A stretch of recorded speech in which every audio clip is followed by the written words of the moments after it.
خێزانەکە نه کەسی یا عەرەب دگەل چەکدارên داعش diڕevît û qesta hêzên pêşmergê diket. Ew pêşmergê wan qest kiriye jî Kurdên Êzidî ne û seredeyeka mirovatî digel hate kirin. سوپاسی پیاوانی شێخ خێری شێخ خدر دەکەین با باشترین شێوە مامەڵەیان لەگەڵ کردین هیچیان پێ نەگوتین و بە شێوەیەکی هێمن قسەیان لەگەڵ کردین و میوانداریان کردین ئەوان برای ئێمەن و کەسانی باشن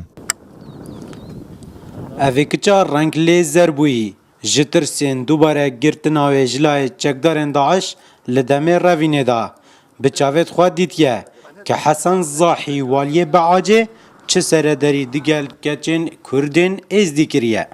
خذ وحدة ممرضة إزيدي کچە سیستەرێکی ئێزیدیان برد و بۆ ماوەی یەک ڕۆژ هێنانە ناوچەکەمان و پاشان گەڕاندیانەوە سیمایمان نەبینی چونکە سەرپێچی بەسەرەوە بوو بەڵام پیشەی سستەر بووە کچێکی دیکەی تەمەن 12 ساڵیشیان بوو ئەویشیان بۆ ماوەی 2 ڕۆژ هێنایە ناوچەکە Ew pêşmergên vê xêzanê qesta wan kirî. Pêşmergêt fermandekê şehîd bûyîne. Kehişta wê nêwî li ser dil û milêt wan heye. Lê ev xêzana Ereb bê germî hate pêşwazî kirin. وقتی جوی وادین رسیدی مال سرچای بودید گفتم ما گواه عائلت تین اج رخی مدیباما ام چون محتیاتی خبرین ما گواه احتمال تشویش بی یعنی انتحاری بین محتیاتی خبرین ام چون وقتی چون ما گفت اجتماع عائلتی ما گفت برکی دزدیامن درکت عائلتی عربا ما استقبال آن کر و تشتکی جوام استقبال آن کر ما اینه دفعه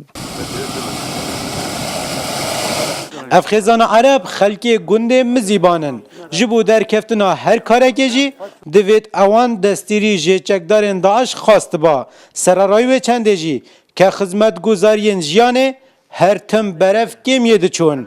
û wekû ev xêzane dibêjît ku jmareka zor ji Erebên vê deverê hez dikin ji bin deselatdariya çekdarên Daeş rizgar bibin. Neptinê Kurdê Êzidî ne hewlêt Revînê den li bin deselatdariya çekdarên Daeş. Belku ew Erebêt ku neh mehe şerbet gel wa vexarî îşnihada sinûrat bazînûn gehne hêzên pêşmergey da ku nava Başûrê Kurdistanê bi eman bijîn. Karwan Elî Rodaw, Gundê Barê.